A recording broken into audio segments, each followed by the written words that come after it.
let's make this. I'm gonna show you my favorite fractals and how I'm coding them. That's what people do for fun, right? Hi there, I'm Y and I make videos about game development, but I also like to go into math, creativity and coding in general. So in this video, let's combine all of that and code up some fractals. If you're not sure what a fractal is, wow, now you get to hear it from me. For a more in-depth explanation, you'll definitely want to watch 3 Blue 1 Brown's video on the topic. I'm just gonna go over it in simple terms. And in those simple terms, a fractal is a shape with infinite detail. Normally, when you keep zooming into something, you eventually reach the end, whether that's pixels, atoms, or just straight lines. But with fractals, no matter how far you zoom in, the detail never stops. Often the detail in a fractal comes from having exact copies of itself on a smaller scale, known as self-similarity. But it doesn't have to. It can just be infinitely wiggly without a super obvious pattern. Of course, infinite detail would be impossible with objects in real life. Does that mean fractals don't really exist? I'll leave that for you to ponder. The only thing I care about right now is, can I make them appear on the screen? And the answer is yes. So let's start with the simplest yes. This is a fractal called the Sierpinski Triangle. To make it, you take an equilateral triangle and cut out an upside down one from the middle. That makes 3 new triangles, where you also cut out the middles, and so on. The Sierpinski Triangle is what you get in the end. Well, it's not like there is an end, but at least you can imagine what it would be like. The resulting shape has infinitely many holes, and in a way, 0 area. But you don't even need all this math to understand it. My favorite thing about the Sierpinski Triangle is how you can easily explain it to someone from 2011 using meme language. It's Triforception!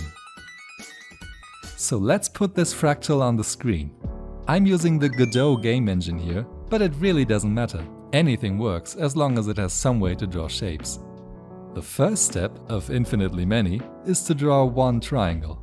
In Godot, you usually use sprites or meshes, but you can also just draw shapes with code. I'm gonna take a color rect node, give it a script, and use the built-in draw function. From there, I can draw a triangle by giving it 3 points and a color. To make it equilateral, I need to get the spacing right. Let's say I know the top point and the height. The bottom 2 points are 1 height away vertically and half a side length away horizontally. And the side length is the height divided by the sine of 60 degrees. There we go. The next step is to cut a hole in the triangle, or rather split it up into 3 smaller triangles. The first triangle has the same top point, and the other 2 triangles are shifted by half of the old height and a quarter of the old side length. Looking good. Now to do this over and over again.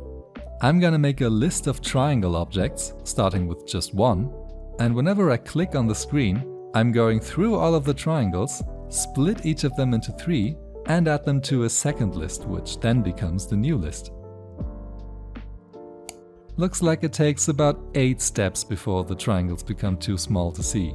So let's just do those 8 steps all at once in the ready function. And now we have a convincing Sierpinski triangle. And now we have a Sierpinski triangle. But it would be pretty underwhelming if it was just this still image. After all, fractals are all about zooming. Making a zoom feature is pretty easy, because Godot has a built-in scale property. So I'm gonna check for any time the mouse wheel moves, and then change that scale. I also want the zoom to be centered on the mouse position. That ended up taking me a while to figure out, but I eventually got it working. You know what would be really cool? If I could zoom in as far as I like and discover smaller and smaller triangles. But right now, if I zoom too far in, you can see the triangles eventually stop. And even if I added some more detail, eventually things would be too small for the program to handle. Computers just aren't great at dealing with infinity. After a lot of trial and error, here's the solution I came up with. Anytime the zoom becomes larger than 2, I can scale it back down and instead scale the triangle up by 2. And of course, now that I've scaled it up, I need to do one more splitting step to add the detail back in. That way the zoom never gets too large and the triangles never get too small. Truly, I've tamed infinity. After some slight trouble with positioning things, I ended up with this. And it looks pretty seamless. Now there's only one problem left. It runs really slowly. I guess all these triangles must take a while to render. Let's try and optimize this a bit. One obvious thing I can do is remove all triangles that are off screen. No need to keep them around if you can't see them. That helps a lot, but it's still not very smooth. So here's another thing I found. In Godot, if you want to draw a shape with less than 5 points, you don't need to use the draw polygon function. You can use draw primitive instead, and for some internal reason, that's much faster. Now we're at least up to 30 frames a second.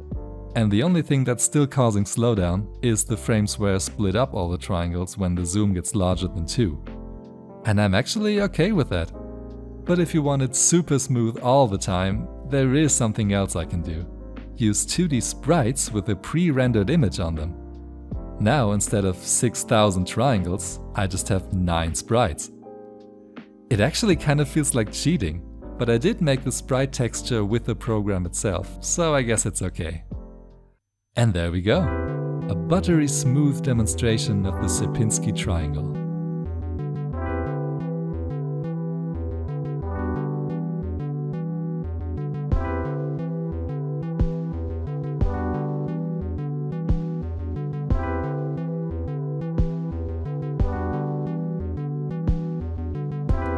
Quick side note, I feel like I'd be missing something if I didn't mention recursion. In math and programming, recursion means defining a thing through a smaller or simpler version of itself. For example, you can define the Sierpinski triangle as a shape made of 3 Sierpinski triangles of half the size, arranged in this particular way. Now that seems kind of wrong, like a never-ending cycle of definitions. And it's true. In programming, you eventually have to break the cycle by defining a base case. For the Sierpinski triangle, you could say, if the size is less than 0.1 pixels, then it's just a regular triangle. That's where the recursion stops, and we can build up the rest from there. Somehow, to describe something complex, it's enough to define how the smaller versions come together to form the whole thing. That comes in super handy for self-similar fractals, like the Sierpinski triangle. So why haven't I used recursion? Well, in this project, I want to animate how everything comes together and show the steps one by one. And a recursive definition just kind of describes the whole thing in one step. So I thought it made more sense to have more control of the points and manipulate them on my own terms. Now this may be hard to believe, but there are fractals out there that are more than just a bunch of triangles. So now let's look at one that's a bunch of right angles. This is the dragon curve. It's probably my favorite fractal, for the very scientific reason that it looks really cool. And it's really simple to make too. Imagine you take a piece of paper and fold it in half. When you fold it back up, you get an L shape. Fold it up twice and you get a kind of zigzag. Fold it up 3 times, more interesting zigzags. After 4 steps, it actually makes a box shape. And then you start to get more and more boxes. The dragon curve is what you get when you do this infinitely many times. But even with slightly less than that, you can imagine how it's gonna look. Eventually, the boxes get so tiny, and there are so many of them, that all you see is these spirally dragon shapes. But it's still just one line weaving its way through space and never crossing itself. Now, how do I code the dragon curve? We can think of this paper folding process in 2 different ways.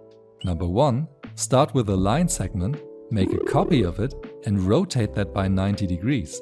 Then take those 2 lines and copy and rotate them again, and so on. That creates a shape that keeps growing, but the line segments stay the same size. I'm gonna call this the unfolding method. Number 2, start with a line segment and move its center point outward at a 90-degree angle. Then take those 2 lines and move their center points, but alternate between outward and inward. That creates a shape that kind of stays in place, but the line segments keep shrinking. I'm gonna call this the expanding method. Let's start with that expanding method. The first thing I need is a line. And if I remember correctly, I'm gonna need more than one line pretty soon.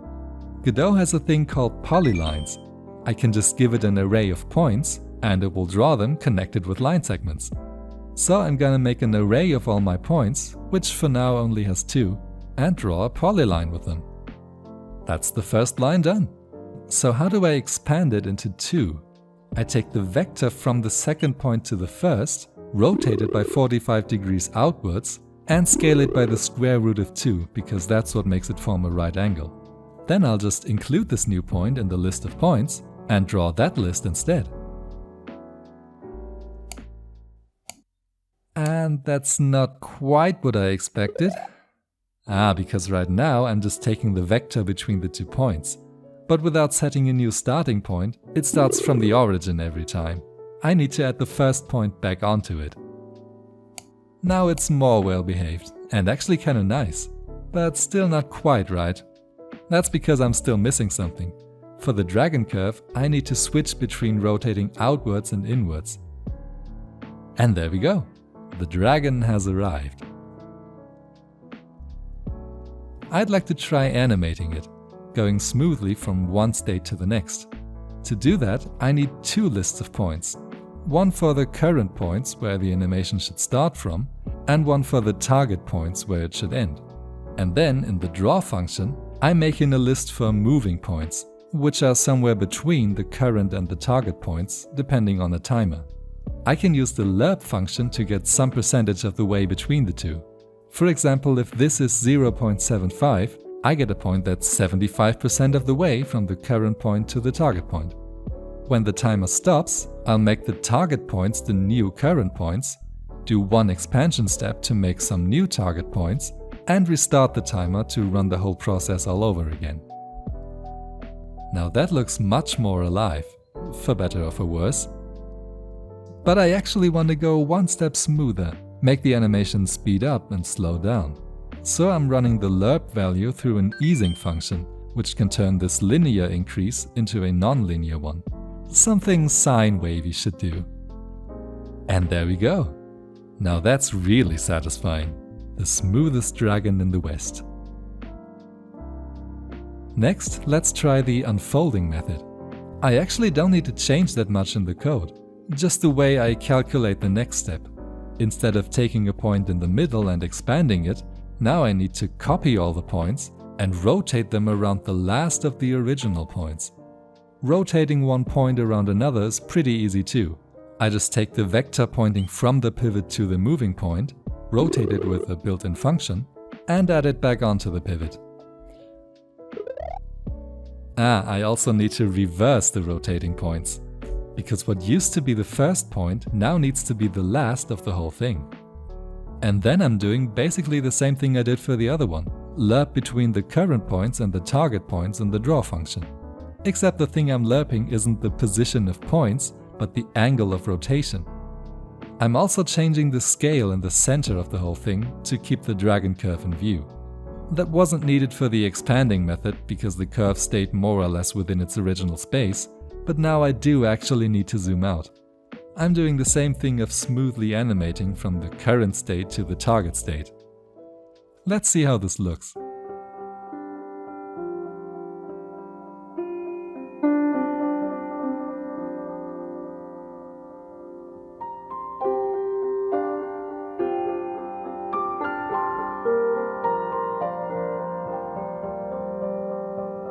I'm really happy with this one. This might be the smoothest dragon curve animation I've seen on YouTube. It really feels like somehow I've trained a dragon. Isn't it super nice how the rotating shapes fit perfectly into each other to create a new one? And this new shape is basically the same as the ones around it, just at a larger scale. And every one of these steps is not just a building block for the whole dragon curve. At the same time, it's also an approximation of the whole shape. The first few steps are a pretty crude approximation, but they're getting there. The expanding method puts the focus on the approximation part, and the unfolding method puts the focus on the building blocks part. And both are true. That is perfect self-similarity, a thing being made of smaller copies of itself. But enough about straight lines and building blocks. Let's try a fractal with neither of that. This is the Mandelbrot set. It might be the most famous fractal. Even if you're not a math person, you might have seen an image of it, or watched one of those Zoom videos that show just how infinite the detail is. The Mandelbrot set is a little different from what we've seen so far. It's less about sticking shapes together and more about computation. Still pretty simple though. I could talk about complex numbers here, but I'll try and explain it without them. Here's a coordinate system. As an example, let's take this point with some x coordinate and some y coordinate. From there, we make a new point with the following rule. The new x coordinate is x squared minus y squared, and the new y coordinate is 2 times x times y. And finally, we add the original point back onto that. And that's the Mandelbrot process. Apply the rule, add the original point, apply the rule, add the original point, and so on. Two things can happen here. Either these points keep going off to infinity, or they stay bounded by honing in on some target or getting stuck in a loop. When they stay bounded, we say that the original point, the one we started with, is in the Mandelbrot set. And when you color all of those points black, you get this weird shape. How do I code that? In a way, it's actually easier than the other two. I don't need lists of points or rotations anymore. I just need to take each pixel on the screen, transform its screen coordinates into, let's call it math coordinates, and run the Mandelbrot process on it to see if it's in the set or not. I could write a script that loops over every pixel on the screen, but this actually seems like a great use case for a shader. Shaders run on the GPU, so I can process every pixel at the same time in parallel, which is gonna save a lot of time. You can't really share data between pixels that way, but that's okay, because they don't depend on each other. Every pixel can do the computation by itself. So in this shader, I'm going to define a center point and some margin, and from that I can calculate the math point for each pixel. Now I need to do the Mandelbrot steps over and over again. But how do I figure out if a point shoots off to infinity or stays bounded? It turns out there's a shortcut. If the point ever leaves this circle, it's guaranteed to go to infinity. So I can just check if the point's distance to the origin is greater than that radius, and if it is, it's definitely not in the Mandelbrot set. But that won't tell me for sure if the point stays bounded. The best I can do is run the process some number of times, maybe 1,000, and if the point is still inside the circle, just take its word for it that it's gonna stay there. It's not a guarantee, because it could leave it in the very next step. But even though I said this wasn't about drawing lines, I have to draw the line somewhere. If I stop the loop at just one step, the Mandelbrot set looks like a circle. Because, well, I just checked if a point was inside a circle or not. But if I let the loop go on for longer and longer, we start to see the true Mandelbrot shape. But wait a second. All the other Mandelbrot images have color in them. If this is literally a black and white thing about points doing one thing or the other, where does the color come from? And the answer is, it's kind of just for show. When a point is not in the Mandelbrot set, meaning it goes off to infinity, we can give it a different color based on how quickly it gets there, how many steps it takes to leave the circle. The colors themselves are completely arbitrary, you can pick whatever you like, but they do reveal some more patterns. So I'm gonna rewrite my Mandelbrot function so that it doesn't just give a yes or no, but instead counts the number of steps. Then I divide that by the maximum to make it a number between 0 and 1. And finally I assign that number to some spot in a color gradient. And that really looks a lot more interesting. But a lot of the fascination of the Mandelbrot set is zooming in and exploring it. It's not nearly as predictable as the Sierpinski Triangle or the Dragon Curve. There are all kinds of shapes hidden in it. For example, this region is called the Seahorse Valley, this is the Elephant Valley, and there are islands all over the place. It even has tiny versions of itself. It always fascinates me how you can get such an intricate shape with such a simple formula. I mean, I didn't code all these circles and patterns, somehow they've just always been there. And even though I know there's infinite detail, it's still a little weird that you can just keep zooming in. Intuitively, you would expect it to end, but it just doesn't. There's almost a sense of relief when you zoom back out. Long story short, it sounds like a good idea to implement panning and zooming. It's surprising how many ways I can find to screw this up, but eventually I got it working. Whoa, hang on. I thought this was supposed to have infinite detail. Why is everything so blocky? Either the Mandelbrot set isn't so super detailed after all, or more likely I've run into some kind of limit. Computers usually store numbers with a decimal point as something called the floating point data type. That can represent a lot of numbers, but not infinitely many. In theory, you could even write them all down in a list. In the Mandelbrot set, we're dealing with very small numbers, or at least very precise numbers. The more you zoom in, the more digits you need after the decimal point.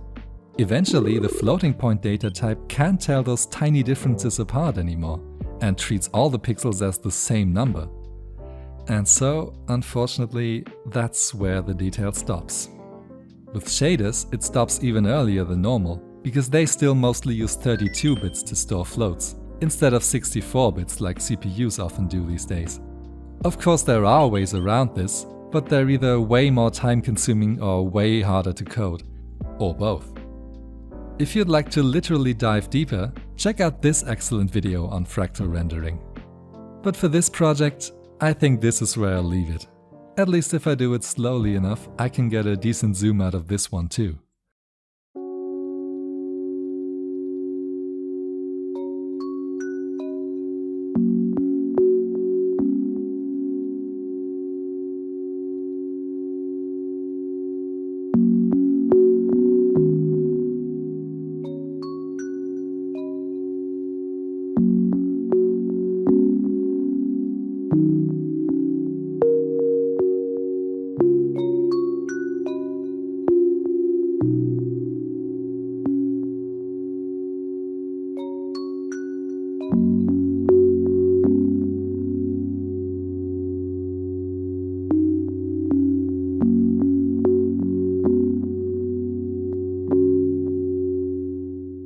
And there you have it, a whirlwind tour of my favorite fractals and some ways to code them. If you'd like to play around with any of them, or just laugh at how inefficient my code is, I've uploaded all of it to my GitHub. Feel free to use it for your own fractal adventures. In any case, thank you so much for watching. If you enjoyed this video, you're a freaking nerd.